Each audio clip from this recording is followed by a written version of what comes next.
Someone still has a lot of, like, an air conditioner going on.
Hello everyone and welcome to TFYLP, Transformers for Your Listening Pleasure, episode number 306, recorded November 3rd, 2018. I am your host, Ron Land, aka Weird Wolf. Along with me this evening is Rick Alvarez.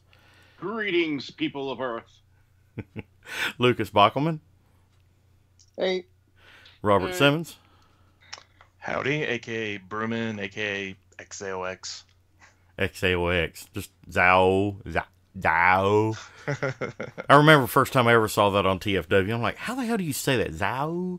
That was a common response. Yeah. Zao. I remember the first time he saw you and everything. You're XAOX. I'm like, oh, so you're Zao. Also, welcome Paul Frimmel to the show. Hello. How's it going? He was previously a guest on the show. Now he's a member of the full-fledged member of the cast. Now we're going to have to break him in the proper way. So, yeah, all newbies to the show must go shirtless.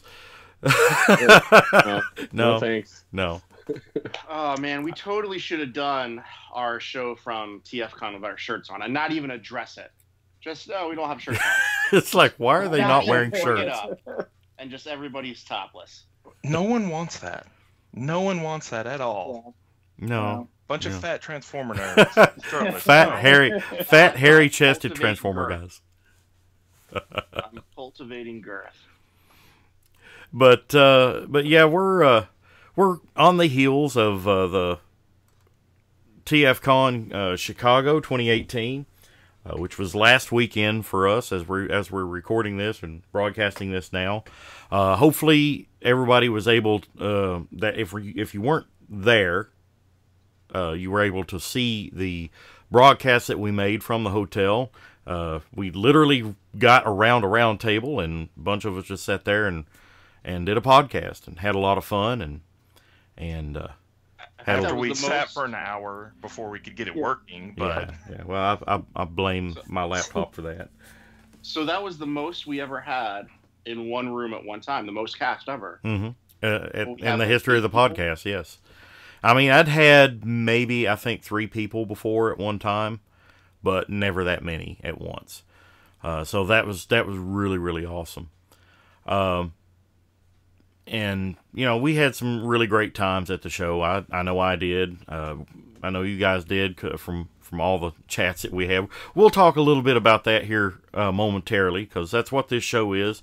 We're going to talk about our experiences at TFCon, both good and bad. Some things that we saw, some things that we didn't see, and maybe one of us did see it. I don't know. We're going to talk a little bit about the news of next year's TFCon, and then we may talk about some other things that are related to it. I do want to give a shout out to everybody that is joining us live right now. I see Antoine Lewis, Emmett Stresovich. Antoine! Yes. Hey guys, welcome to the live show. And as always, if you're watching live on YouTube, you can comment on the chat section there, and they pop up here, and we can see what you're saying, and we can reply if appropriate. Sometimes they're inappropriate. Or if not appropriate, who gives a shit? Yeah. Stojevrog. 7 is Storchna. Stojevrog. That translates to what the hell? What the hell? But, should we start off with ouch my wallet? Yes, I'm pretty sure that we each have an ouch my wallet that's pretty epic. Let's not let it go the entire length of the show because they can do that. So kind of do the cliff notes, the highlights, as it were. So Rick, I heard you got some new children. Yes, this is my daughter Gabrielle. A lot of people say it's Gabriel DX9, but it's actually pronounced Gabrielle DX9.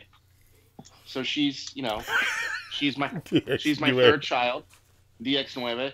And then when I came back from TFCon, I had another child, and this is my other children.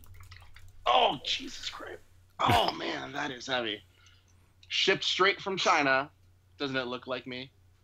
I'm so proud of my boy.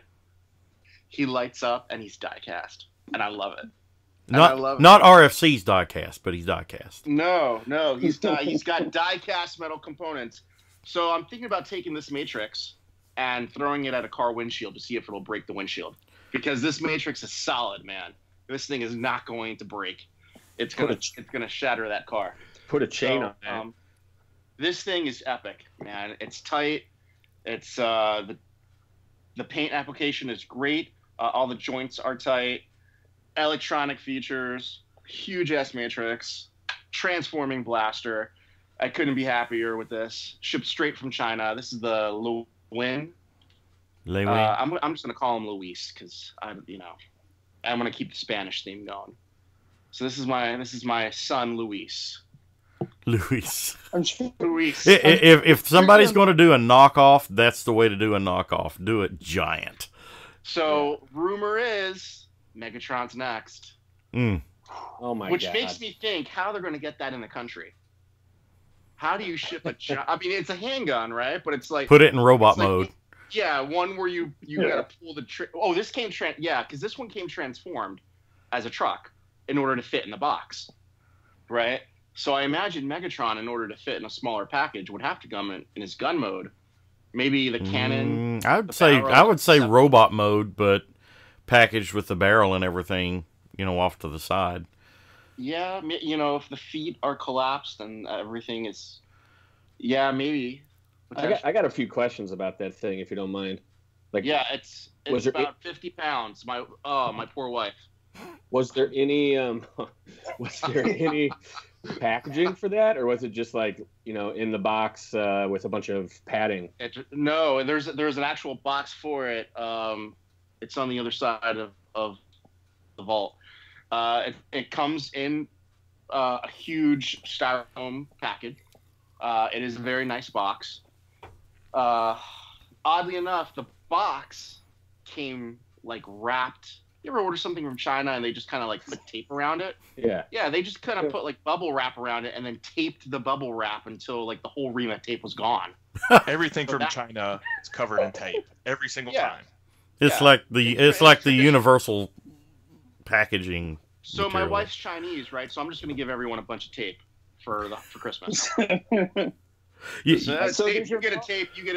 You get duct tape because you're special. That's what you should do for Ripped.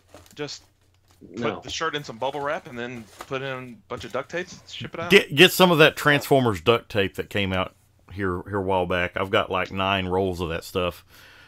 So I'm not listening to any of that. So that hurt my wallet because this was a bill. This was expensive, but yeah. And it shipped and it came in 1 week, and I'm super happy. It got here faster than my first 2 kids. Wow. That thing is so awesome. I just don't know where to put it. These giant Transformers, there's nowhere for them. It's like you want them, but there's nowhere to put them. Yeah, I really want that so bad. I just got my 30, and the problem is with this, it's so heavy you can't put it on a glass shelf. So I just got my 30th display case, and it's 5 feet long by 5.5 feet tall. So this one's going to go on the bottom of that. It's going to hit him and his cousins, his brothers and sisters. I don't, back here is, Grand Maximus kind of hiding. And Gabriel's freaking awesome. That's a great transformation mode. I'm so happy I got Did, that thing. did you ever Yeah, transform him at the show? No, 'Cause but I- I noticed that Duran, you put his arms on backwards at the show. Yeah. Well, that's my first time I ever actually messed with that toy. So Yeah, but how often do you have Omega Supreme? I just left it because it was such a hassle getting them in there. I realized there's like a little tab that we weren't messing with. You know, well, I a little mean, loaded tab. I mean, I have the better one of Terminus Giganticus. So, This is the more cartoon accurate. I think this is. no, I think that's the better one, man. no. No, DX9 all the way on this one. Yeah, Yeah. Robert, Yeah. I'm with you. DX9 is actually I'll fun say to transform as well. Gabrielle. Gabriel, please, Gabriel and Luis 01. Until you mentioned it, I didn't even consider them continuing that giant Transformer line. Like, that's a scary prospect. Who can the Lei Win? Yeah, like with a giant Megatron to go with it. Like, what are the sound waves, Starscream? Imagine if they get to Omega Supreme, it'd be like human size. They're going to repaint this a million times.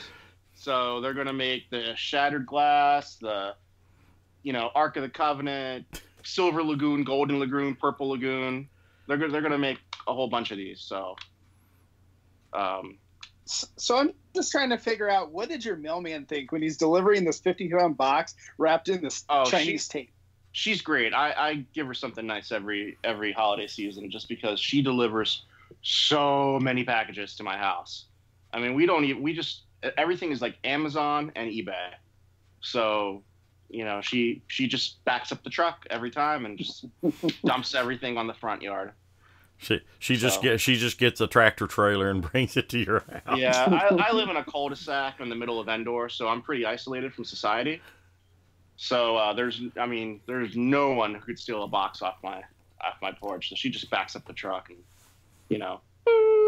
tilts it, and everything just kind of falls out. So that's my wallet. Like a dump truck. My wallet's hurting. Alrighty, well let's go to Lucas. What did you get at? I believe that's all the time we have for today's show. Thank you for TFYLP. We'll see you next week. I got myself a Bob.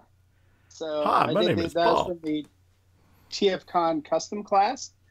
So that was my first custom class, and it was fun to do. So I'll definitely be doing that again. And then I got myself the Stealth Azalea as well. So the face on that just ruins it for me.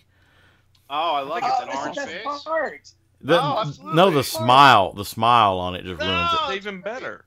That's great. We need more characterization in our action figures. Well, Yeah. it comes with like 5 faces too. So if you don't Are they like darkness? This one, yeah, they've got a bunch of them. So Are they the 5 faces of darkness? Why? yeah, pretty much. They totally need to make a figure like that, and all the faces are interchangeable, and they're like the Quintesson faces. Yes. So, hey, Lucas, Yeah, with that don't get rid of Azalea, how was the transformation on that? Is it good? Is it bad? Is it fun? It is absolutely amazing. I didn't. So normally, what I do with transformations is I'll watch some YouTube videos first, like before I transform it. This one I was doing up in my room and had no issues. Didn't even have to pull out the instructions. So I know That's great. Duran, when you you're pull out.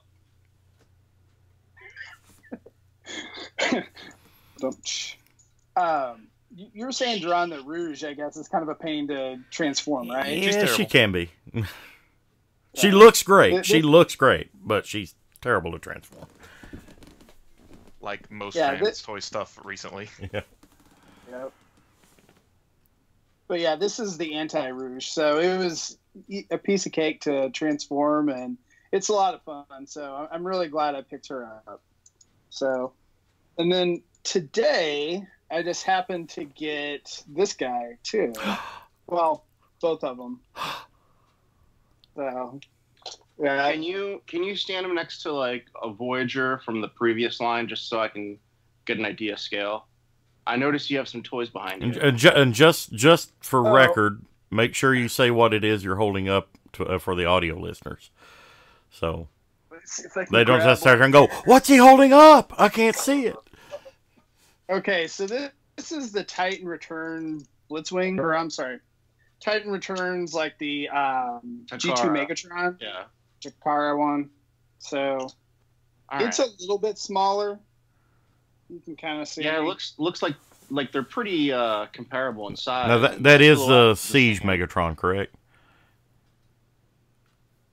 Yeah, this is the Siege Megatron. Yeah, it just looks like even if I didn't have the other Megatron as comparison, it just looks like the head is like a little tiny on that Siege Megatron.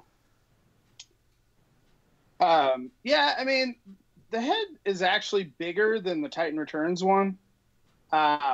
But in general, these figures are a small Voyager. So I'd say that they're similar size to the Classics Optimus is pretty much about the scale. From transforming it and messing around, have you noticed if there's any like hidden potential? Like we've seen that Six Gun comes apart and Cog comes apart, and Armada Megatron. Nobody knew that Tidal Wave was going to connect to him when that toy first came out. Do you see anything on that Megatron that could hint at something like that? There's a lot of ports. I mean, I guess that's the gimmick for the line now is having all the 5mm ports that you can plug into. I mean, as far as the figure itself, I mean, it turns into an H-tank. So it really seems like they made this as a Megatron and that they're not trying to do like a pre-paint for, like they have in the past. No, I meant like, did it look like there might be like some armor or another figure coming down the road that maybe we haven't seen that you go, oh, you hook that here and it looks like something hooks here. It's wishful thinking on my end. Wishful thinking on my end.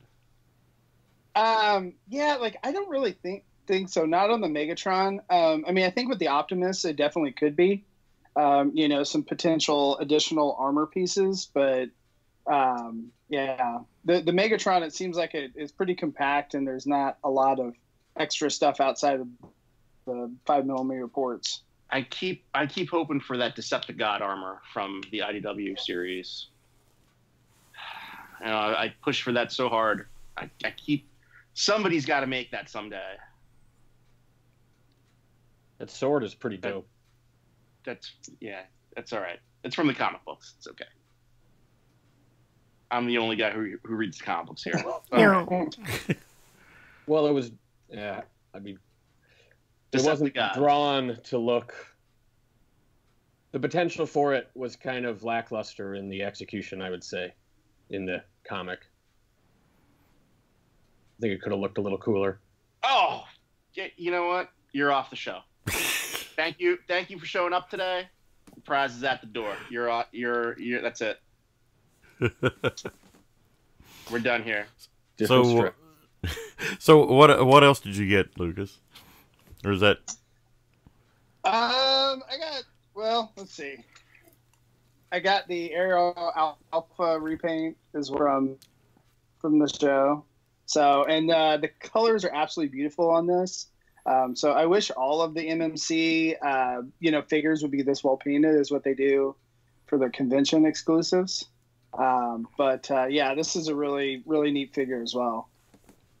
So that's pretty much it. I thought it was pretty, but it was one of those toys that just really didn't speak to me because I don't get the reference. I mean, people explain to me, and I'm like, it's not something I'm into. And so if I don't connect with what it's supposed to be homaging, it loses its luster to me. But it did look really pretty. I have to give it that. And like the Stealth Azalea, but it was great. But then the face just killed it. I mean, I understand that it's a Halloween exclusive, but Halloween's only a short time of the year. The rest of the year, it's kind of like, okay, yeah, I got a Halloween toy. So I mean, it's almost like displaying a Santa Claus year round. So yeah, I mean, for me, I have a couple shelves that are just a bunch of funky stuff. And so like, loud pedal, and, just different stuff like that. And so that's the shelf that she's going to go on. And the same thing with the MMC that I picked up all the shattered glass stuff last year. And so it's just, the funky MMC repaint shelf. I have a similar shelf that a lot of that lands on. I call those guys the nails, the non-affiliated indigenous life forms. It's another IDW reference, but those are all the Transformers that come back from all the different colonies to resettle Cybertron after the war's over. So that's where like that lives, and all the other characters that don't really have proper histories or names. So they're all nails. Nails.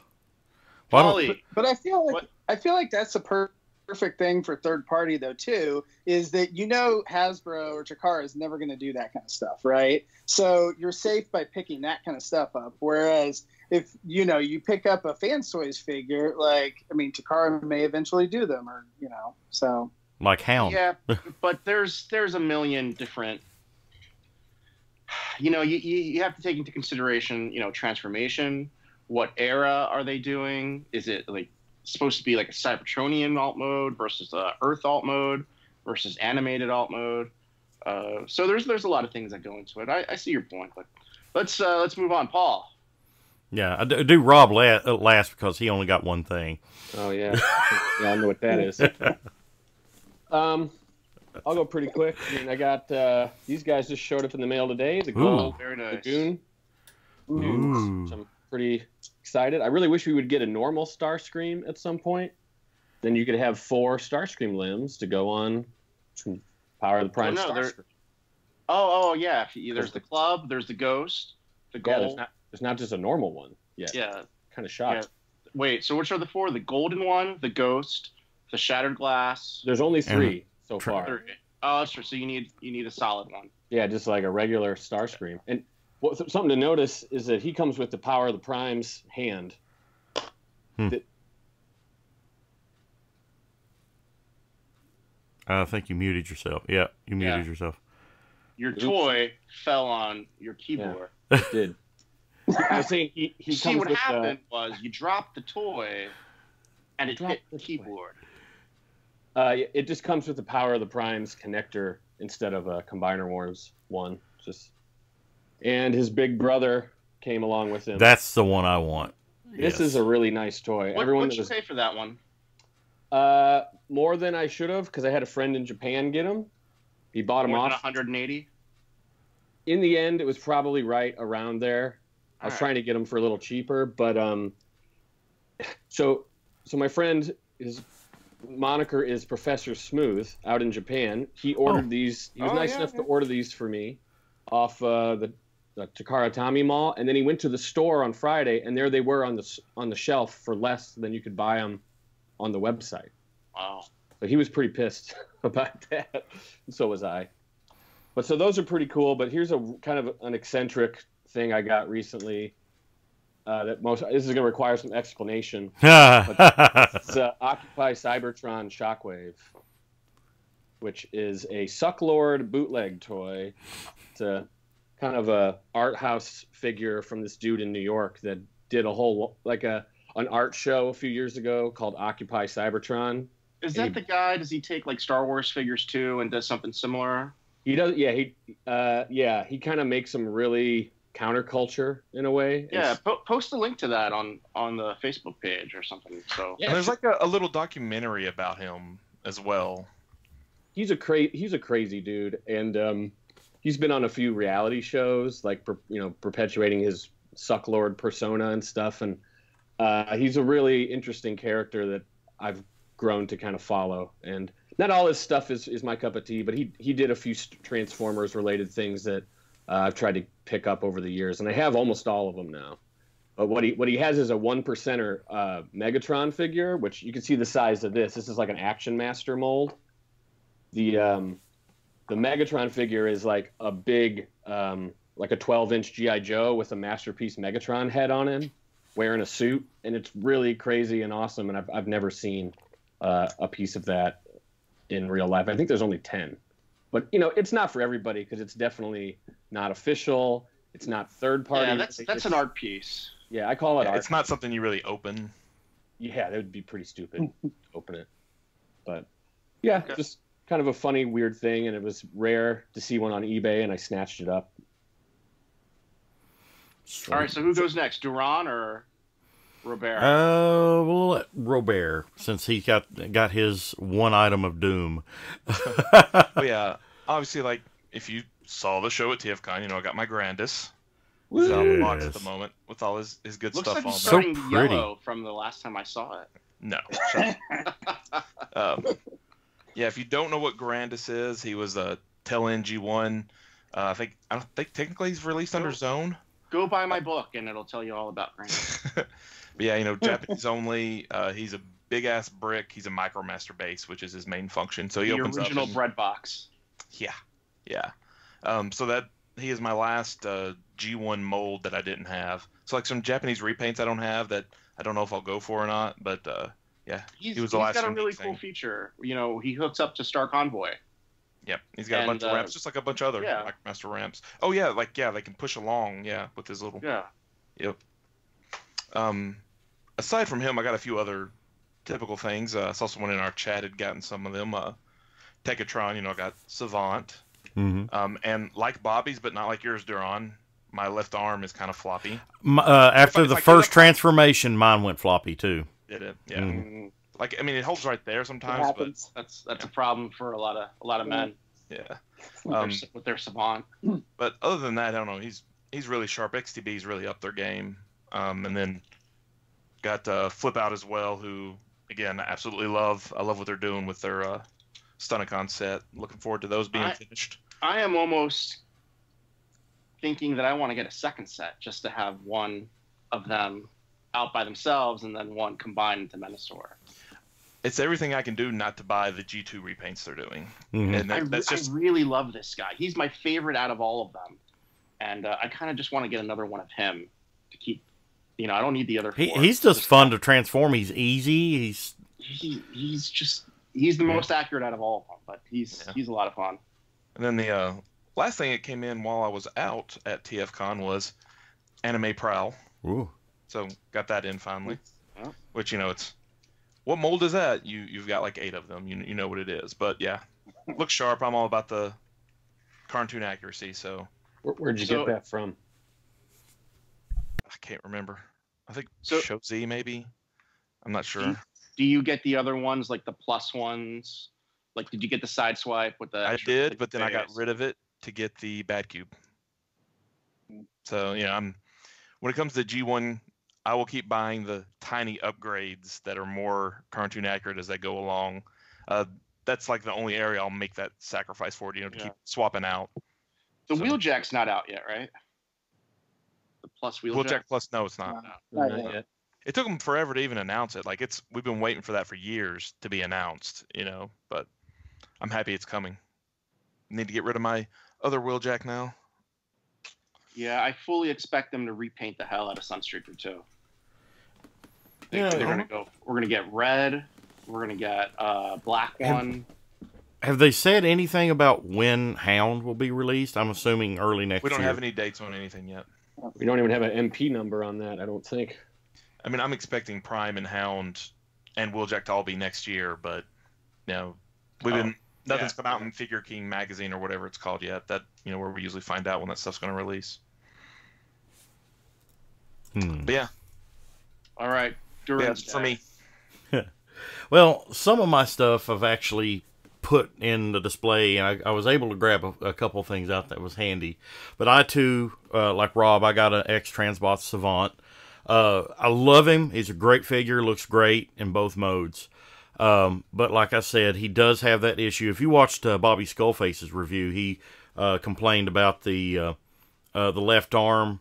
It's a tension joint, and it has trouble staying up. Now, mine is not bad. It's not tension. It's a ratchet. Oh, is it a ratchet? Yeah, it's because I can still feel the ratchet on both of them, and it's only the going up. There's a ratchet in there. You can definitely feel it, and I don't know if the teeth are worn down on one side or if it just wasn't molded properly so it doesn't catch at the top, because like once it's up in the upper arc, it holds its position fine. Yeah. It's in the down. It's not hitting the teeth on the ratchet. It's missing them. Yeah, because mine, it gets to about like right here, and a little bit higher than that's whenever it falls down, and then it'll catch like right there again. But aside from that, that is the only issue I had with it. I know a lot of people bitch about the face on it, that it's so plain and boring. It's like, well, it's skids. I mean, what do you expect? IDW, skids was pretty plain yeah. and boring. Yeah. The only thing I have is that the mold on the face, it's soft. Like the mouth is really soft looking. Like it's not detailed for some reason. I don't know what that's about, but I suspect there's been enough complaints about the face that a future XTB release will probably have some replacement faces. Mm-hmm. Just like I think Flip Out had one for Crack Up. And then, along with a lot of people, I just on the offhand chance that I could unload it, I took my X-Transbots Elegos with me to TFCon. I put it out on the table there at Captured Prey. It was complete, everything in the box, and good friend Rob Milton of the Realm of Collectors. Shout out to a lot of you that were there. Got to meet a lot of you. He bought it, and then I in turn took that money, and I mean literally a minute later turned around and bought Fans Toys Quietus, and I do not regret it. Yeah. Now Elegos was great. Had I never sold him and I missed out on Quietus, I would have been happy with him. He's just not fun to transform because of his knees. Quietus is. I actually have no problems with Quietus. Quietus. I think you're probably the one I haven't got my Quietus yet, but yeah, that gets old. I mean, pretty much everybody is. Yeah, that toy is miserable again, which is kind of par of the course for Fans Toys engineering. I mean, he's not without his issues. I mean, what toy isn't? But he looks gorgeous in both modes. I mean, the metallic, shiny paint that they used all over that toy. They nailed the sculpt on it. I don't think you could ask for a better Cyclonus, really. So I have the Elegos. Super happy with it. Yeah. And I was too. It's somewhere. We're doing construction again in the vault, so everything's packed up. So this is literally the only thing that I have out right now. So my roommate John got it at the convention, and it's got the IDW version where you can switch the head, and it's got the sword. And for that alone, now I need to get that, because that to me is like, it's like a plus version. Now you need to get two of them. One to have the But I have the Elegos, which is fine. That's my G1 guy. I need the Quietus for the IDW version, the IDWA version. See, it doesn't work for me. I love the IDW verse, but and obviously, especially James Roberts stuff. But if I want an IDW Cyclonus, you got to go all in, and top to bottom. I think it's a cool accessory, but like that doesn't work for me. It's staying in the box for me. It's a reason to justify me spending that money to buy a masterpiece of a figure I already have. And he even has the hip skirts to put on for the scabbards on the swords. Now I need a what do you want, Rob? Tailgate. What's that? You want a full-on IDW masterpiece, Rob? Not masterpiece. I would honestly expect. I mean, MMC's already made their IDW Cyclonus, but I would expect them something. MMC makes my IDW figures for the most part, so like I would expect it like kind of from them, because they've done the DJD, they got done Rodimus. I think the only toys up there that aren't MMC are like Make Toys. They did Swerve, and they did Tailgate. So and they MMC's or Make Toys did the add-on kit for, I don't know, was it Hinke or one of those Cyclonuses to make it look kind of like the IDW one. But it's not quite there. It's kind of small. But, yeah. So if there's a masterpiece, what is his name now? The Savant. What is his name? Skids. If there's a IDW masterpiece Skids that comes out, does that replace your Savant, or does that go? It goes on my IDW shelf. I have G1 MP shelves and my IDW shelf. And where does your MMC stuff go? Is that Generations, or do you put that with Masterpiece? It's its own shelf. It goes with itself. Yeah, I lump all my MMC stuff with my Generations guys, just because that's how they're. I love comics, so I try to make as many comic shelves as possible. It would go on my Cyclonus shelf. Personally. Do you have a Cyclonus shelf? I have a Cyclonus bin at this moment, but not a shelf at this moment, no. Was that Lucas? What were you going to say? I was going to say that some of the Generations figures do go with the MMC stuff, but it's kind of like hit or miss on what does and doesn't. But I was going to say, I was wondering with that Quietus, like, would he go with any of the MMC stuff? Or do you think it would just be a completely different aesthetic? I would need to put it on a different He's a shelf. Bit big, I would think, for like MMC. That's a big masterpiece. That's a big, large masterpiece. He's like twice the height of a car, right? Oh yeah, almost. Yeah, he's big. He's taller than any Galvatron out there. I'd say he's at least MP10 in height. He's not MP10 in bulk, but he's MP10 in height. And then in plane mode, Quietus is, yes, that's getting old. Please stop that. I'd say he's maybe Masterpiece Seeker size. Did that figure come with a little Galvatron to put in the cockpit? It did not. That was a disappointment because I know Elegos came with one. Oh, okay. But he did not. He did have the unless there was supposed to be one in the box. Open? Yes, the cockpit does open, and it does have like a little hole where one comes. No excuse for them not to put it in there. I've heard that the canopy doesn't close. If you transform it right, it will. But it's that's what everybody's complaining about with him is that he's. Yeah, I know I didn't give you the opportunity. That everybody's complaining that he's so finicky to transform, and yes, he is finicky. But I really don't find him any more finicky than some other toys, so that I enjoy a lot. But yeah, he is probably one of my top 5 third-party toys now of all time. I absolutely love him. He's gorgeous. Let's see here. What else did I get? Oh, I did get Flip Out, the X-Transbots Flip Out, the Wild Rider. There were several dealers there, had them early. I don't think he was actually due out till like next week or something other at some retailers. But some of them did have him in stock there, and I'm like, well, I could either wait till Capture Prey gets him in stock, or I could get him now. So I chose to get him now. So I'm impatient, Plus, he was $60. That was a nice surprise to get there at the con and find out that both Savant and Flip Out were there. Completely unexpected.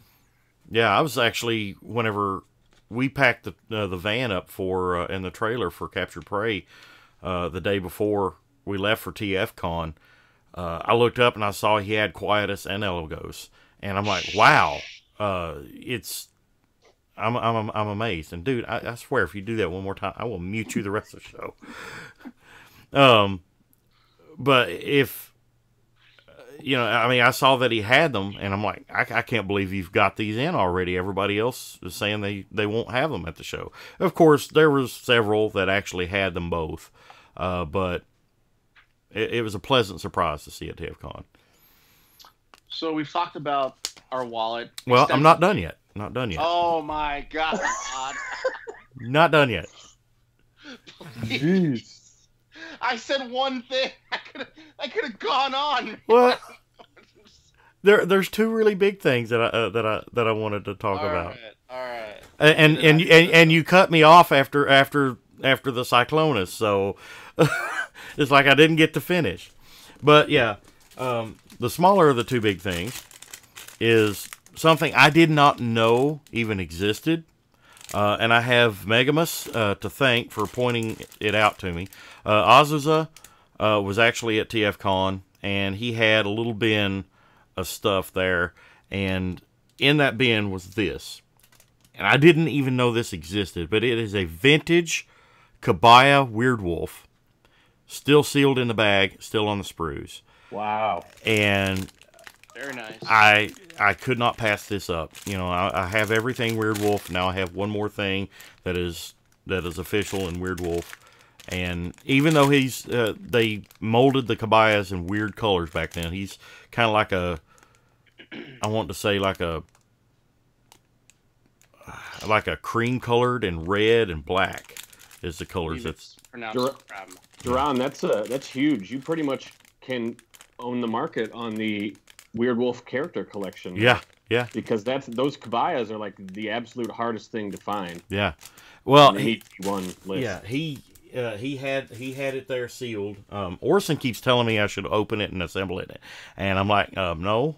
Get a second one. Get a second one. Good luck for that. Well, we should open it, make a mold of it, make a casting of it, and then you assemble the casting, and we do it in a whole bunch of colors, and we give them out at conventions as a TFYLP thing, like. I would need a second. I would need a second one for that. Now he did have a sealed one there in the box, but I did not know that the cabayas back then were also blind box like they are today. Well, they're sort of blind box. There's a little hole in the back, and you can see a number in through the hole. And if you look on the side of the box, each one of the cabayas that are listed on the side are numbered. And the one that happened to be in the Weird Wolf box was a Brainstorm. So I actually bought that one first, thinking it was the Weird Wolf. Weird Wolf was just the character that they used for the box art. Yeah. Okay. Or for that particular series, I guess. I don't know. And whenever I realized it, I took it back. I asked Azusa if I could actually swap, and he's like, no swap. I don't think he fully understood what I was trying to do. It's not like I was, but Orson knows him a little bit better. Went over there and got the swap done because they were both the same price, and all's right with the world. The last big thing I do want to mention that I got there, it was something that has been on my radar for a number of years, and I got to thank Will Kenny for helping me out with this, because I would not get a G1 Lyokaiser unless I could obtain this particular piece, simply because everybody knows that G1 Kill Bison is known for GPS. I mean, he's like all gold plastic. Well, if you look closely at this one, if you're watching the video, this is actually the Chinese/Taiwanese package release. It is official. It's Takara. But the great thing about this piece is that the plastic, even though it's goldish in color, it's slightly off from the original Kill Bison that was released a couple years prior. In Japan. The one that was released in Japan is most certainly gold plastic. This one here is more of a brownish gold. It still has the swirls, but it doesn't crumble like it did. I actually took this one out, transformed it, no problems. It doesn't feel brittle at all. It's a gorgeous piece. Stickers unapplied. And I got this one as the first leg, no pun intended, /pun intended, I guess. First leg of my journey to get a complete vintage Lyokaiser. Yeah, I thought it was weird that I saw that you bought that. I would never it get. It seems very random for you to buy a piece like that. Well, it's not. It's something that's on my. Lyokaiser's always been on my want list, but I never pursued one because I knew he had GPS. I was never going to sink the money, that much money that a Lyokaiser commands, into a toy that could potentially just crumble by standing on my shelf. I think that's a waste. I know a lot of people's like, well, I got to have that version. More power to you. But I want something that I can enjoy, that if I feel like picking it up and messing with it, I can. And this one, it's in every way identical to the Japanese release, except for the top of plastic it's made out of. And so I got a question about it. So how are you going to proceed going forward now that you have this Taiwanese version? Because if there's plastic difference in that, it's quite possible the rest of them have little differences. No, so no, it's it actually Bryce Rutledge. He's been on the show before. He has the Chinese version of Kill Bison on his Lyle Kaiser. In every other way is identical to the Japanese version. It connects. It has no issues connecting with the other Japanese versions of Lyle Kaiser. So the origin doesn't matter to you. Origin doesn't matter. In the box, like if you have mixed matched boxes or whatever, that's. I would prefer the Japanese boxes, but okay. But this one here, I mean, and the only difference between because Will actually had the Japanese version boxed alongside this one. That's how I was able to. I slid them out in the styrofoam and held them up side by side, and you can just look at the differences. But the box itself, the only difference is the shade of the ink, which could be explained by fading color, with age, and also the writing is Chinese instead of Japanese. That is the only difference. That logo is pretty wildly different. I've actually never seen that. Yeah, it's Chinese, not Japanese. That's cool. But yeah, on the back, I mean, you can tell. I mean, it's everything. Everything's the same. It's to me, that would be a huge major difference. That's like a completely new release of that figure. So, but I'm an anal. And it's a lot of people don't even know about it. I mean, I didn't even find out about it until a couple of years ago. Brycey told me about, there's a Chinese, because I told him I want a Lyle Kaiser, but I wasn't going to get it because of the GPS. Same thing with Monstructor. I never owned a Monstructor because of Slog. I'm not going to pay $500+ for a combiner just to have it crumble to dust on my shelf.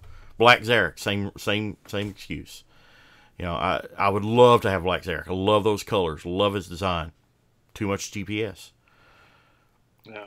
It seems like there's a lot of figures from that end of the line that are shown up in the Chinese packaging, which are not as uncommon as you would think. God, who are the 6 guys again that combine 45 different ways? Landcross? Landcross, yes. Landcross. I think there's also a gift set of all 6 together in the Chinese package as well. Don't quote me on that. Now, I mean, a lot of, like I said though, a lot of people aren't even aware this even exists, and the mere fact that these are out there, and the people that do know about them want them for the same reason that I got this one. Just to have a Lyle Kaiser that you could set on the shelf and then not come in there the next day and it's laying down on the side because Kill Bison just went like that, he actually fetches a good price by himself.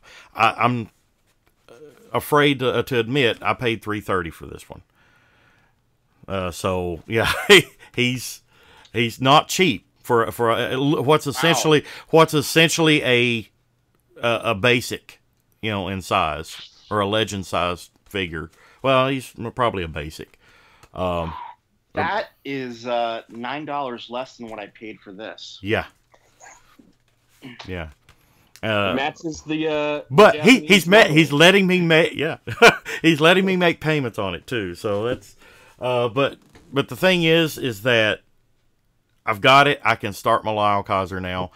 He actually had 5 of the Lyle Kaiser bots. He didn't have Hellbat, I think, and they're all just like this, all except for the Japanese version. They're all in box, I believe, stickers unapplied, complete. I'm going to try to get those off of him, and then see if I can locate a Hellbat that's also in the box. And he will probably, I'll put him with my Deathsaurus, and I've got, I'll have Deathsaurus, I have Road Caesar, and then a Lyle Kaiser. I might as well finish Victory while I'm at it. Yeah. Well, we wish you luck on your journey. Yeah, I'm excited. Just knowing this has happened. I never dreamed that I would actually have this piece, and now I have it. So, and it was it blew me away that he had it on the sale table.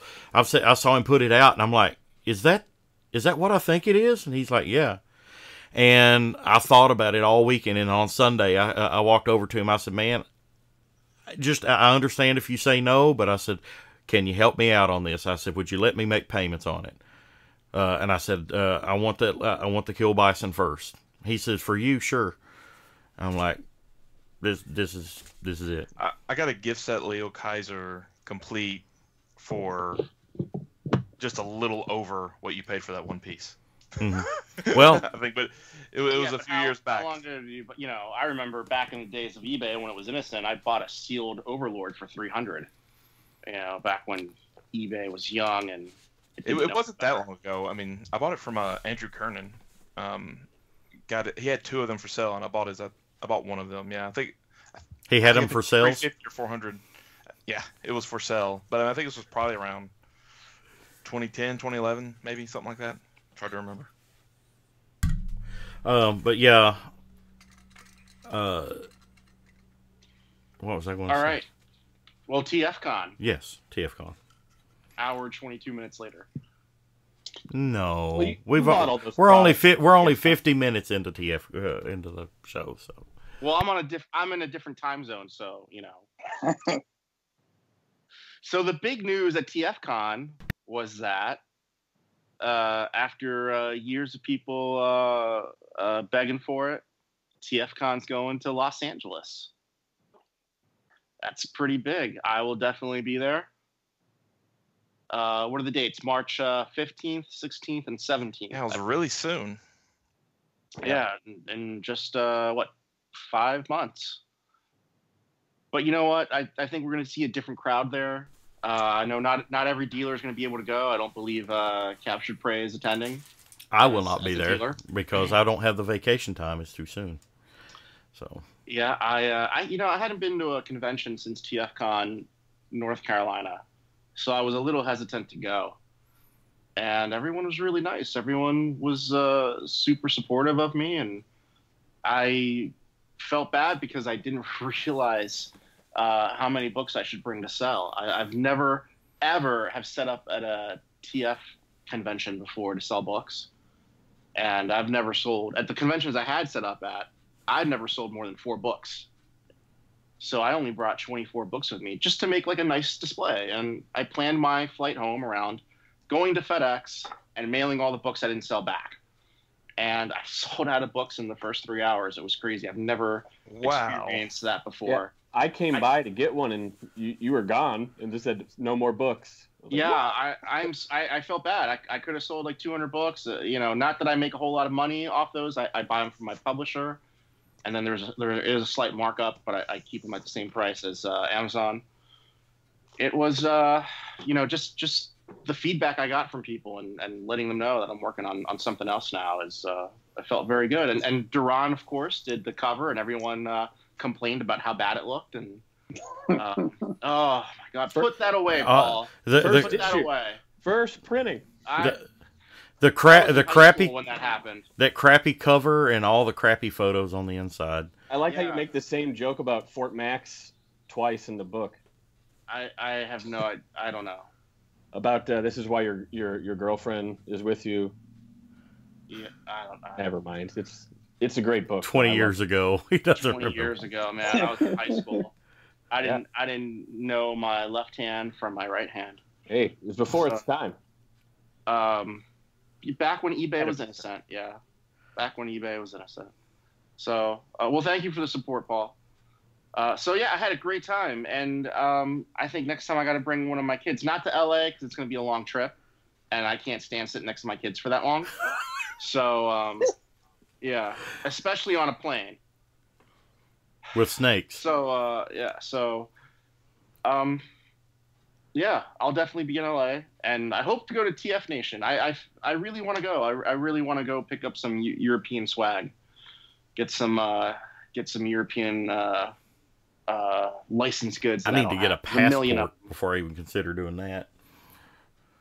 So yeah, so far I think Rick, you're the only person I know that's going to TFCon LA. Most of the crew. I know Colin's going to be there. Douglas. the guy that throws TFCon. Oh well, yeah. And Ryan Sheehy will be there, I'm sure. Some of those, but. Most people I know are said they're probably bowing out, both for how quick it is and how far it is. So I'm probably more than likely not going to, but the rumor mill is that they're going to be throwing 3 shows next year instead of 2. There's LA, there's Toronto, obviously, and then they're going to be doing one in the fall on the East Coast. That's the rumor mill. Let's not talk about that. Listen, what we do know is that there's going to be a G1 voice cast reunion at TFCon. So he hasn't said who's going to be there, but it's LA. A lot of these people live in that area. It's going to be real easy to get a lot of those people there. So could you imagine how many people from the cast are going to be there? I mean, it's going to be insane. Well, but those people aren't cheap either. Some of them won't take. You're not paying for flights. Some of them won't take a lot to get there either, because I know the last time BotCon was in Pasadena, Paul Eiding actually dropped by as a fan. He wasn't even a guest, and he dropped by as a fan. That was really awesome. Wow. Yeah. Guillermo del Toro stopped by one BotCon. Because his daughter was a fan. She loved Transformers Animated. So I got to let him in, and she got to see everything, and she was really cool. And Aaron gave her the Blitzwing out of the Hasbro case because she didn't have an animated Blitzwing. Yeah, pretty sure she could afford one, but she didn't have one at the time. So I saw that photo on Aaron Archer's Instagram the other day of him and Guillermo. I took that picture. Hey. Yeah, no, Guillermo was really cool. I even got to talk to him in Spanish a little bit. That was back when he was directing The Hobbit. But I thought you were mostly Italian, Rick. Yeah, but I speak Spanish, you ignorant bastard. Just trying to do a joke. Jeez. I'm an ignorant bastard now. Stick to truck driving. I'm just an ignorant bastard. All right, so out of the 5 of us here, am I the only one that plans on definitely being there? Yes. Probably. Lucas? I want to go. I'm trying to convince my wife. It's like, let's do a Disney trip and, TFCon, but perfect. And it is over my kids' spring break, so it's kind of lining up other than the money thing. So dude, look at all that money you got behind you on those shows. Just sell that stuff. Just sell it. Send me a list. I'll take a look. Maybe I can help you out there, buddy. The date is too close to DairyCon for me. I can't swing 2 Transformer events in like 4 weeks. So that's another one I've never been to. That's been around for maybe has it been 10 years since that's wait, dude, like 20. It's crazy how long it's been going on. So how many people go to DairyCon? Maybe 100, including the dealers. But it is a unique experience, and I can't miss Wisconsin? It. Yeah, Fond du Lac, Wisconsin. I think there's like 1 hotel or something. But and the con is at that hotel. It's actually at a place, I shit you not, it's called the Cow Palace right now, and it's on like a fairgrounds. And their whole thing is cows and dairy and stuff. So it's. Do they have like blue ribbons for like who has the best cow at DairyCon? No. Like, do people show up at DairyCon thinking like it's something else, and they're like, "What the fuck are all these toys? Where's the goddamn cows?" When I tell people I'm going to DairyCon, they get really confused. They're like, "What are you doing? Aren't you lactose intolerant?" Yeah. Well, I'll tell you what. They do have jump starter and Trypticon races there, so that's kind of unique and strange and awesome at the same time. It's a really weird thing. I can, this year when I go, I'll give you guys a debrief, let you know how it goes. How far a drive is that for you? I think it's like 3.5 hours. Fred Work asked me the last convention. No, it was actually at this convention. No, it wasn't at this convention. It was the last TFCon that I went to in Chicago. He asked me if I would come to a DairyCon, and I said, "Well, I'm waiting for the moment to move me." Bet he loved that. Yeah. It's a really fun time, but I wouldn't travel crazy distances for it. I think you might be really disappointed. Like 3 hours is just enough, and there's like $10 dealer tables, so why not? I feel like I'm gonna I'm gonna remember you saying that when I'm on the toilet the next time. Like something bad's gonna happen to me because you said that. So all because you're having a bowel movement.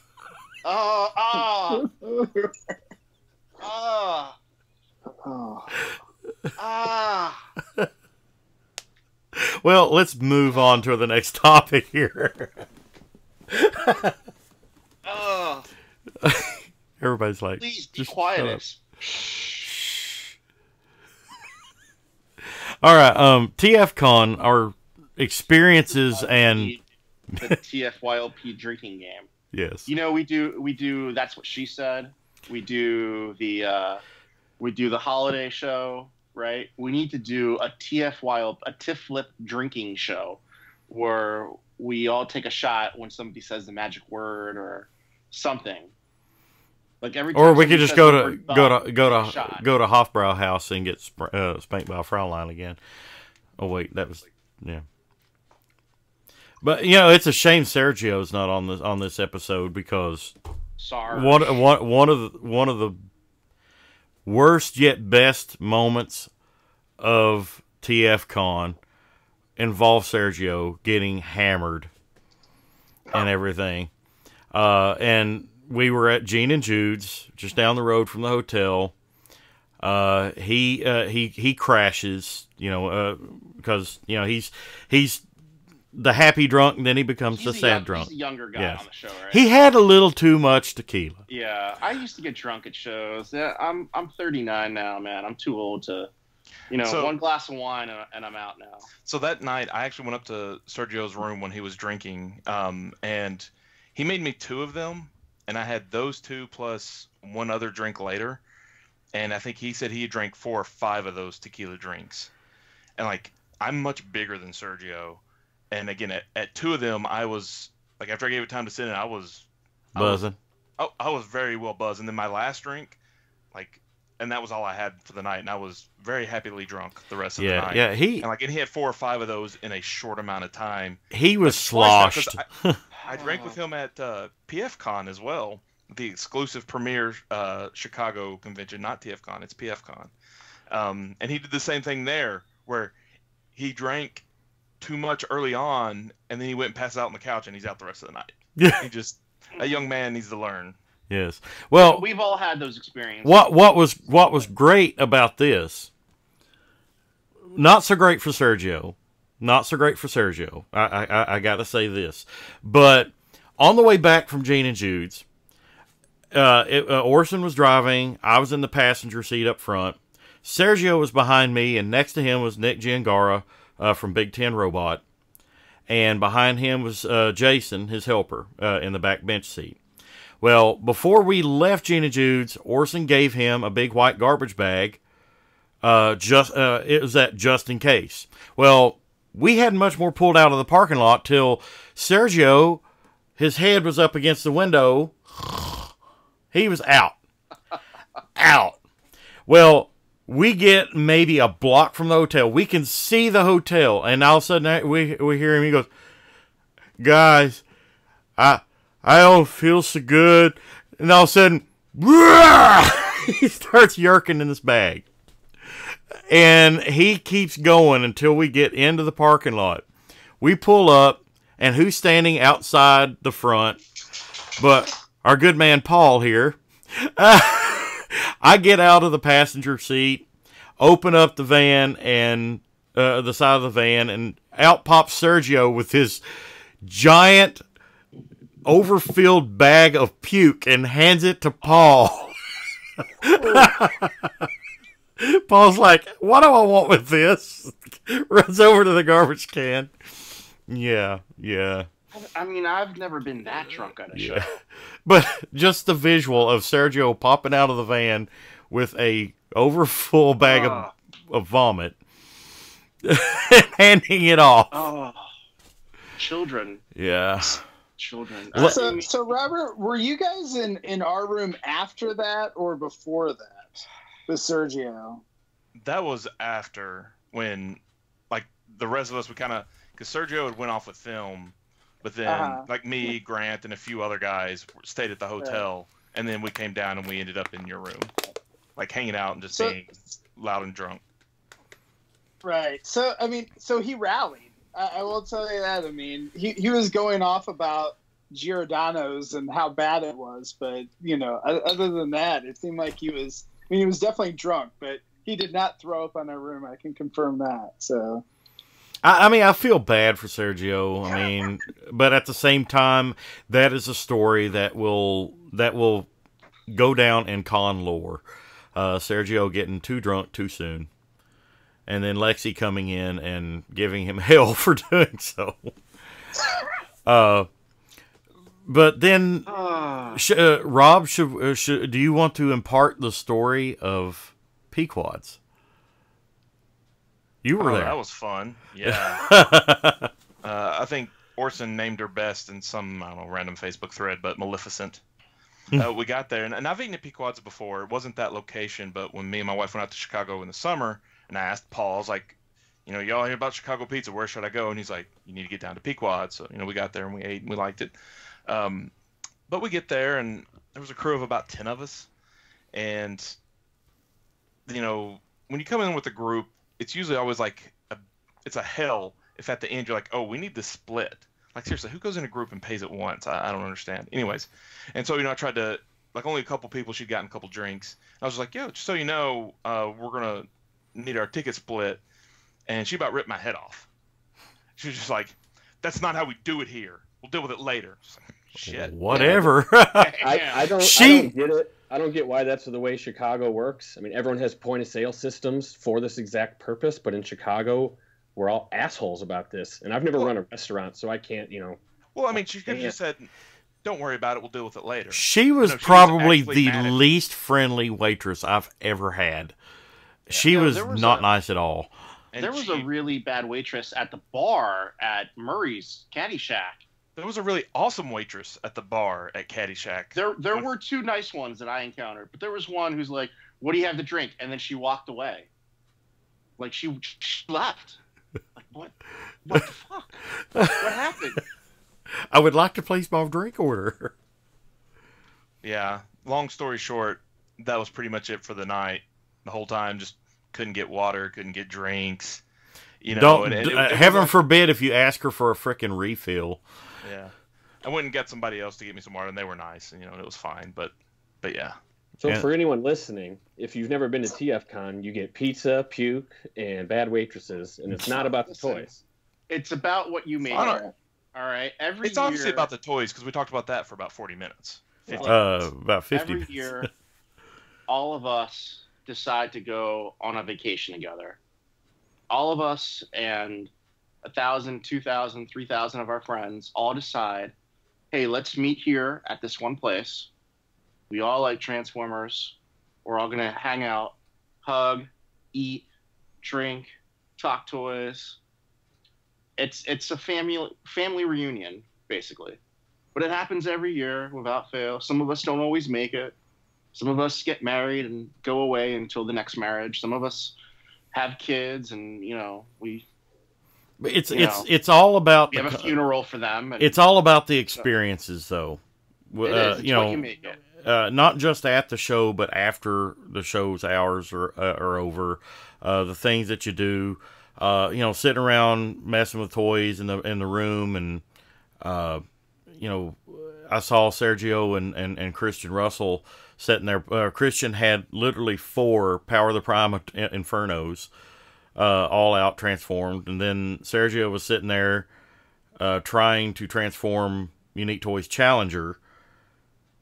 I think is it DX9 or Unique Toys Challenger? The AOE Prime, the third party AOE Prime. That's so freaking gorgeous. He was trying to transform it while everyone else in the room is trying to get hammered. Well, you know what I find is interesting is, like, newcomers will not have this experience we're talking about. You have to have a few of these under your belt before you feel comfortable enough to, like, go hang out in some random person's room and, like, exchange money. It's just an interesting dynamic. That's exactly it. I met a few people when I asked them, I'm like, they looked a little green. And I asked them, is this your first convention? And I said, listen, don't spend all your time in the dealer room. Go out, go to a panel, go look at the third-party stuff, hang out in the lobby, don't spend all your time here. Go to my panel. Buy my book. Go to my panel, and while you're there, pick me up some lunch. And I think I mentioned, one of the mistakes I made at my first convention, which was BotCon 06, is I just stayed in the dealer room the whole time. I didn't really hang out with anybody too much. Oh, I didn't really know anybody. You can't at the beginning, and I didn't panels. I did it wrong. There's a way to do them wrong. We must have brushed elbows so many times that I'm sure. Because I spent the whole time in the dealer room too. I didn't know what I was doing. That was my first one as well. But that's the thing I was that's also nice. there. I was gonna say that's the thing that's nice about conventions. As you go through it through the years, the first couple of years you're all about the dealer room, and then you're maybe about the panels, and then eventually it turns into I just want to get together with all my friends and all the people that I've met over the years. So I mean that's the thing that's nice, especially about these shows, is that there's something different for everybody. Yeah, that's what it's been for me. I don't know exactly when that turnover happened. Probably around like 2010 or so, which I didn't make 2010s. Just my dumb daughter decided to be born that Thursday BotCon started. So she's still paying for it. She's going to be paying for it until she moves out. But yeah, then when I came back for 2011, it was just really all about the social aspects. They really dominated the convention in a good way. Quinturion Rex, yes, there were a few Europeans at the show. I know there was a few from the UK, and I believe there was a couple there from Germany. Did any of you meet the couple from Germany? No, I had some drinks with Paul and Tim from the UK. Very nice gentlemen. A lot of fun hanging out. It's always nice meeting people from the UK. Mm-hmm. They're always happy to talk to you and have drinks. Oh, and we're about an hour 15 in. I did want to give at least a short synopsis about TFCon itself. I know it's crazy for an episode about TFCon, but imagine just for people that haven't been to one before, the dealer room was, I thought, nice and big. I don't know if it was the biggest dealer room ever, but it was as big. It was as comfortable. I can remember. It was comfortable. It was a good size. I don't have measurements, so somebody actually it's I don't know what the square footage was, but there was tons of toys, all varieties, G1 up to modern and third party, everything was there. There's very little I think that if you wanted and had the money you couldn't have found. I will make an observation about the dealer room and the items available. It did seem that third party was the predominant product available at that show, along with homemade products. Mm-hmm.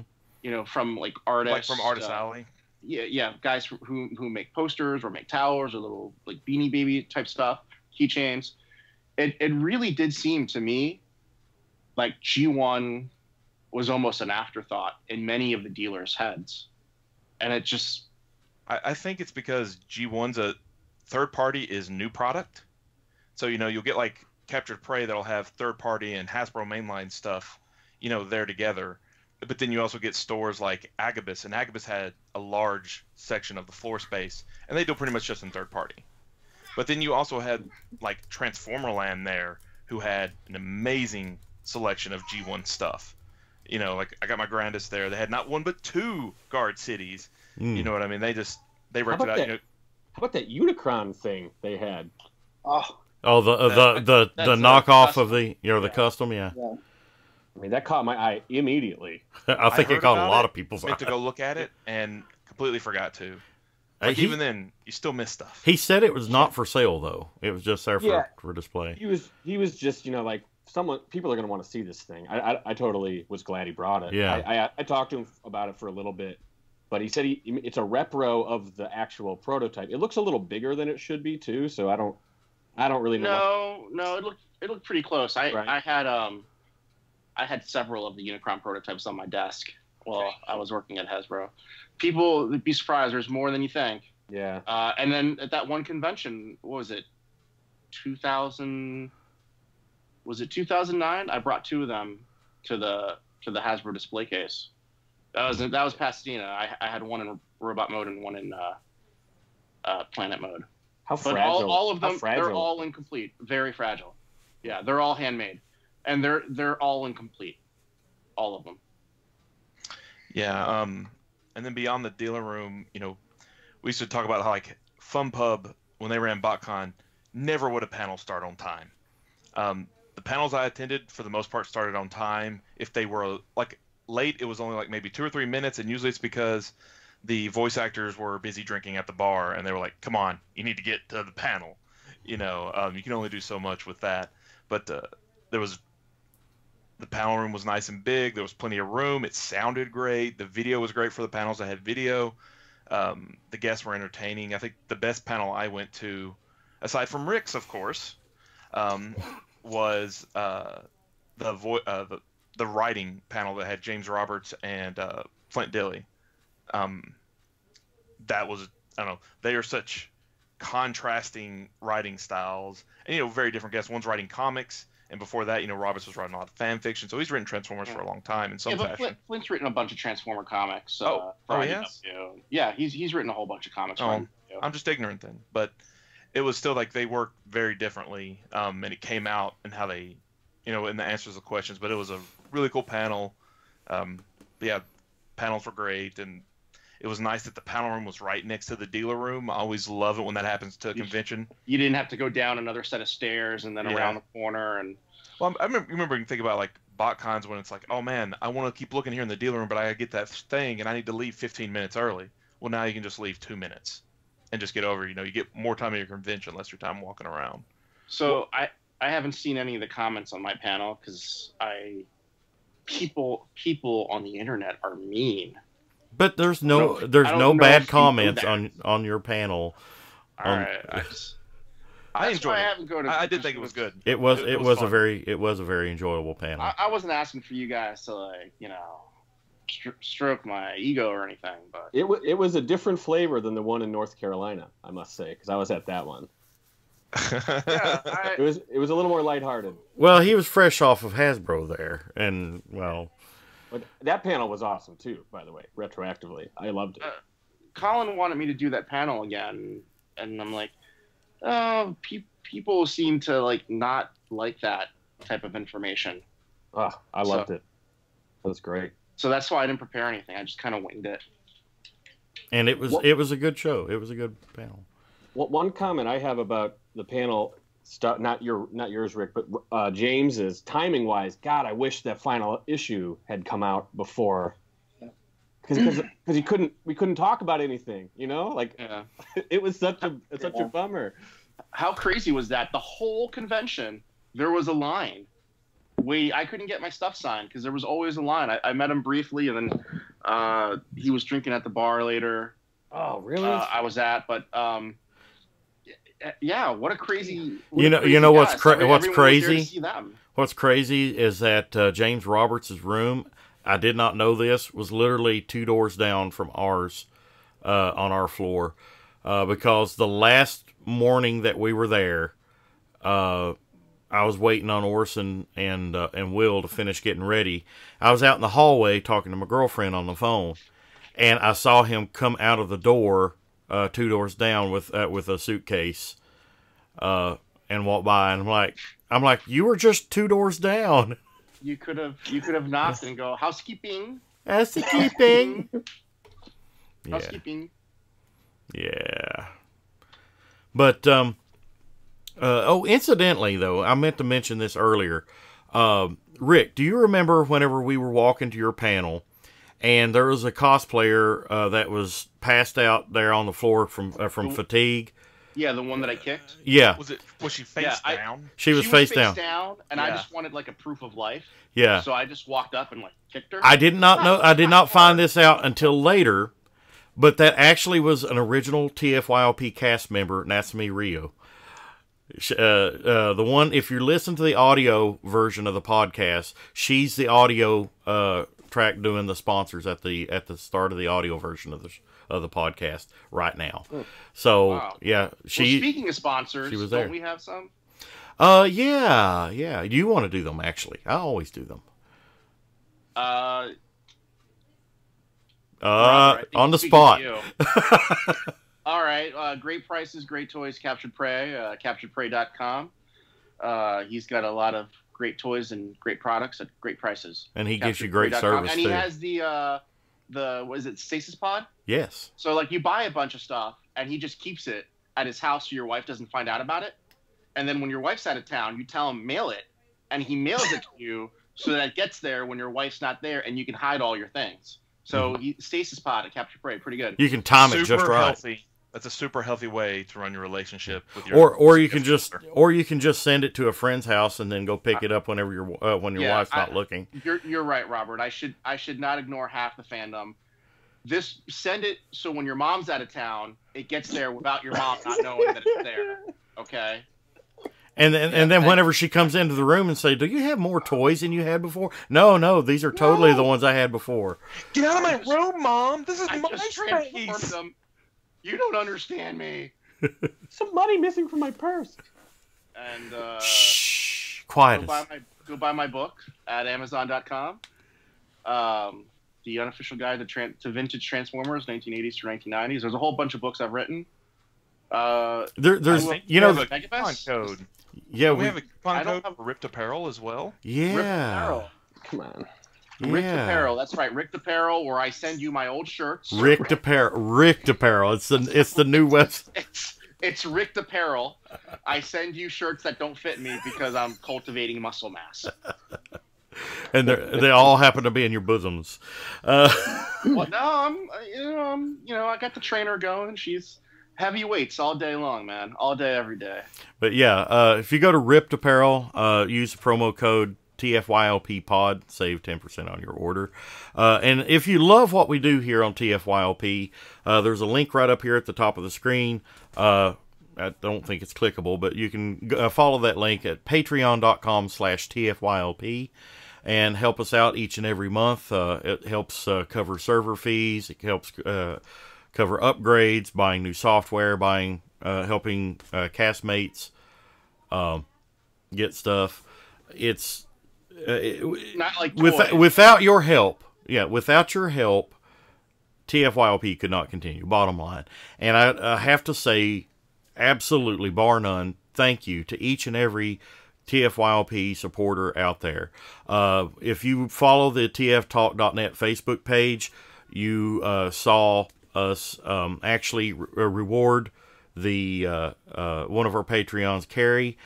She was at TFCon, and she was the highest Patreon tier. And at that time, whenever she did the highest Patreon tier, she was entitled to a sealed Beast Machine Supreme Class Cheetor autographed by our very own Headmaster Dawn, which she actually received at TFCon. And she also had $25 credit with Captured Prey. We got her picture taken with myself and Peter. And she took a picture with me too, by the way. Well, with this Supreme Class Cheetor. And her mom, Francine. Yes. Absolutely wonderful person, and thank you, Carrie, for continuing to support TFYLP. We love you, hon. Also, TFCon USA, do you have any other comments on the show? I mean, is there something else that we have not covered that you think we absolutely... Lucas? Yeah, so I just want to say, so TFCon is really known for their third party. I know Rick had mentioned that before, but a big part of that is they do have a third party panel, and it wasn't that great this year. But then they also have a lot of the prototypes for the upcoming third party figures in the cases. And so that's one of the reasons I really like to go is to be able to kind of see a lot of those up close. And then a lot of the stores also have, the figures out and displayed in really cool poses and whatnot too. So it kind of, gets you to, to buy a lot of those third-party figures as well. So it's a shame the Machine Robo. I know the Chosen Prime had a bunch of them there. They actually sent me a box to bring over of all the painted ones, and it didn't get here until after I had it got here like Monday when I came back from TFCon. I would say my favorite prototype was that new company doing the Transmetal 2 Megatron. Yes. That thing is huge, and can't wait to see it colored in person. And it's even more screen accurate than Megadorigon, isn't it? Oh, Megadoron's not screen accurate at all. Oh, yeah. It's perfect effects style. And I mean, it's a very impressive display piece. This guy is also massive, but looks the part. So I think he's $275. I think the pre-orders just went up for him. Wow. Yeah, he's going to be expensive. But it's going to look amazing next to that. It's going to be amazing. Incidentally, didn't pre-orders for Fans Hobbies Double Evil, the Overlord, recently go up? And it surprised me that as big as that toy is, it's sub 200. So wait, is it? Yes. I don't. It's $189 direct from Fans Hobby, or it's $225 if you get it from like one of the stores. But Fans Hobby charges shipping, so it'll probably be pretty close to that. Yeah. Well, still though, I mean that you would expect it to be around 300, I would think, but it's much less. That thing is absolutely huge. It's a little bubbly, man. It just reminds me of like Pat Leard and the Dreamwave era of Transformers. I mean, I think if you're into Fans Hobby, you're into that look, because that's the way. I think everything except their like their G2 Prime has that kind of chubby look. Like their Monster Bots have that kind of chubby, puffy look. It gives me a chubby look. I got the Monster Bots because no one else is doing them. I'll just wait until somebody else does them or doesn't do them. I'll live without them if I have to. But I think that it looks like they make quality stuff, and that's definitely a cool looking piece. All three of the ones I have all three of the Monster Bots, and they're all production samples. Yeah, I got that Scourge, arch enemy or whatever. It's really nice. Scourge. I will have to say though, I picked up Power Baser at TFCon as well. That was another huge purchase. I picked him up. He is absolutely gorgeous, but I have to say, connecting him the cab to the trailer in combined mode for the super mode is a way more of a pain in the ass than it needs to be. I've heard Power Baser was not very fun. He's a great toy outside of that particular aspect. It's like I can spend 10 minutes transforming the robot and the trailer, and then spend 30 minutes just trying to get the trailer, get the small robot to connect to the trailer in super mode just the right way. It's so super finicky. I'm like, it doesn't need to be this way.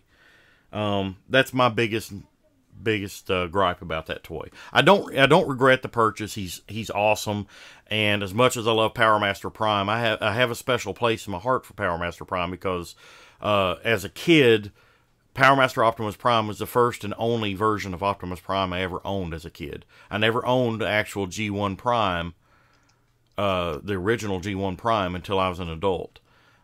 So Power Master Optimus Prime is really special to me. And in addition to that, my brother is the one that bought it for me. At a time in his life whenever he was having some really difficult personal issues, he got me that for Christmas, even though it put him in a bind. I didn't ask for it. He did it for me, and it's just something a family member does for you out of love that you'll never forget. And I love Power Master Prime. I love Power Baser. He has that look, you know. I love the G1, and I have all its repaints, but I don't feel anything else has lived up to it yet. I'm still waiting. Now, if they do a God Bomber, which I hear they are, and they do an inevitable Fire Guts, I'll probably be all over that like white on rice. I'll be honest. I love the Fire Guts. I love orange things, orange and yellow. So I have to, must. So you guys have any closing thoughts? I have one more quick story. All right. So first night when we're setting up for TFCon, my buddy that was a dealer setting up, he had a knockoff Weird Wolf in the box, like on the table, right?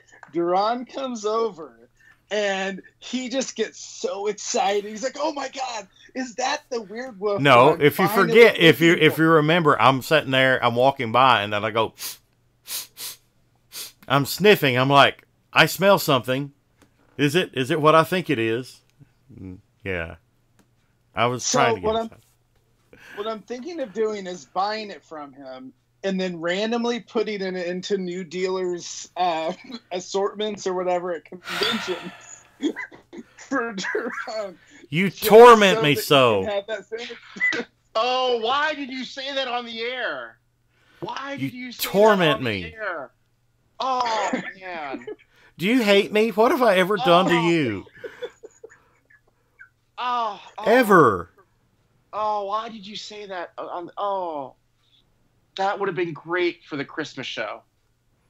Oh my God. Oh, I can't breathe. I can't breathe. All right, guys. I believe next week we're going to try to have a special guest, but I'm not going to announce it just yet until we get everything hammered out. Rick's been working on that one. He was actually at TFCon. I saw the table, but it was one of those things where every time I went by that table, I didn't have a chance to stop and actually look and see what it was about. Because I was either getting something from Morrison or I had just a little bit of time to look around for toys. But Let's yeah, leave it at that. We'll leave it at that. I do believe we're going to have a special guest next week. And it's going to be a unique one. Yeah, just leave it at that. If you have any comments or questions on what we talk about here on the podcast, feel free to tweet them at us in a direct message or on Twitter in general at TFYLP, or you can go to our Facebook page at Facebook group at facebook.com/groups/TFYLP. We discuss all things Transformers there and try to keep it a good, fun and amicable group for everybody to join and talk about the toys that we love so much. Check out the tftalk.net Facebook page, as well as the website. You can catch up with all the latest news and cool pictures that are Transformer related. Find out anything you want to know about TFYLP. You can download episodes, watch past episodes, all from the website. And be sure, absolutely, to subscribe and hit that little bell button down there here on YouTube. That way you can get notified whenever we go live or post new videos. Because subscribers is where it's at. Make sure people know that you love TFYLP, because that's the only way to let people know, is tell people that you love this podcast, because we love you. We do. We love you. We love you so much that Rick I think Rick's asleep. What? Yeah. No, I was just checking what the love was like on Twitter. The love. I want to thank everybody who is in the YouTube chat. Quinturion Prime, this was apparently your first episode. Thank you for joining us, and glad you liked the show. Antoine, as always, it was great seeing you at TFCon, by the way. Really good seeing you guys. And like I said, at the top of the show, I met quite a number of the Realm of Collectors there. Got to talk to a few of them that I actually hadn't got to talk to at any length before. And everybody that I talked to from Realm was great guys. It's great to actually meet Bobby Skullface and talk to him one-on-one. Even though it wasn't that much, he had some really cool artwork there. With or without the mask. Yeah, he was without the mask. I did not recognize him until he started speaking. I'm like, hey. And then also Diecast and several of the guys from RFC, got to hang out with them in the lobby on Friday, I believe. That was a really cool thing. Great to see those guys too. I wish Brian and Don, just not having Don at a convention felt so foreign. Yeah, I wish Don was there, and I wish Don a speedy recovery. He's recently had a procedure. So, you guys have any other closing thoughts? Anything? Let's go. Wife's yelling at me. If you can get to make it to TFCon, make it. They're great shows. Absolutely. Thanks for having me. Yeah, I think she always. I think she found some of the empty boxes. Uh-oh. I was trying to hide from her, so you are in trouble. Vamoose. All right, guys. We'll see you next time on TFYLP. Good night, everybody. Tip flip. Yeah.